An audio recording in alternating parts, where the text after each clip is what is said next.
Okay, good day. So we will be discussing about bunker mixing computation. Okay, so why do you have to mix bunker? For example, if you have a older bunker and a new delivered bunker and you have to mix it on your tank, so be careful in mixing it because there might be incompatibility when mixing it. So before you mix different types of fuel or different batch of fuel, so you should have to test it first if it is compatible with each other. Okay, so there are simple ways to test if your fuel or bunkers are compatible. So you can have a drop test. You get a paper and then you drop a certain amount of fuel, maybe one drop of the old fuel, and then another drop on the new fuel. If the oil, the two fuel mixed together properly, so there is a compatibility. But if there is a separation of different type of fuel when the other one drops and then there's a separation, no mixing that will happen, so they are incompatible with each other. So be careful with it. Okay, there are also many different, so that is how the simple way of determining if the two fuels are compatible. Another way is using laboratory samples, using some testing devices to check if both fuel can be compatible with each other. Okay.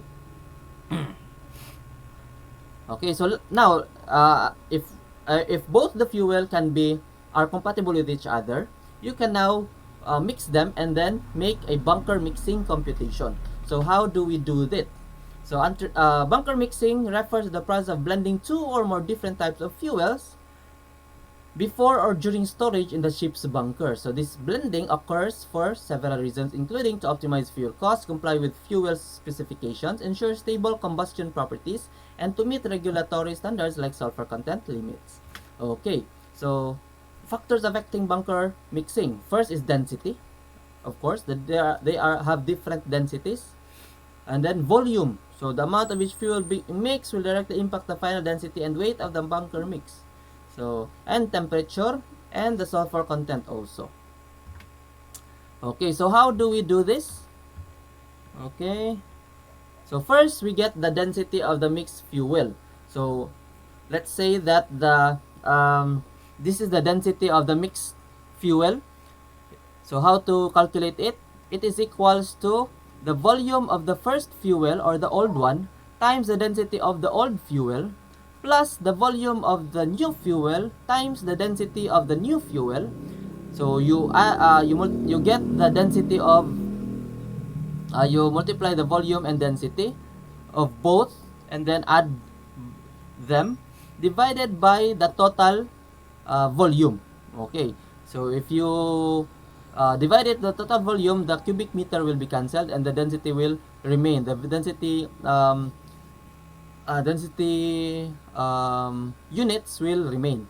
Okay, and then you will get the density of the mixed bunker fuel. So after getting the density, so you can now get for the weight of the mixed fuel. So weight of the mixed fuel is equals to volume of the mixed fuel, so the combination of two, what is the volume, times the density of the mixed fuel. So if you get the volume times density, you get the weight. So you also get the weight of the mixed fuel in tons or metric tons. And then we also have another formula, but we will not be using this on our exam, but we will have to discuss it also here.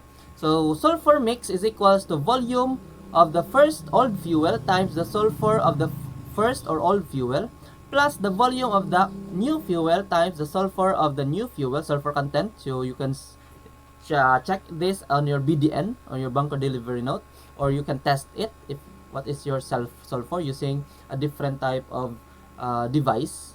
Okay, so divide it by the total volume, you will get the sulfur content of the mixed fuel in percentage. Okay, so here's an example. So volume of heavy fuel is 50 cubic meter, density is 980 kilogram per cubic meter, volume of the new fuel is 30 cubic meter and density of the new fuel is 850 kilogram per cubic meter. So the MDO is marine diesel oil.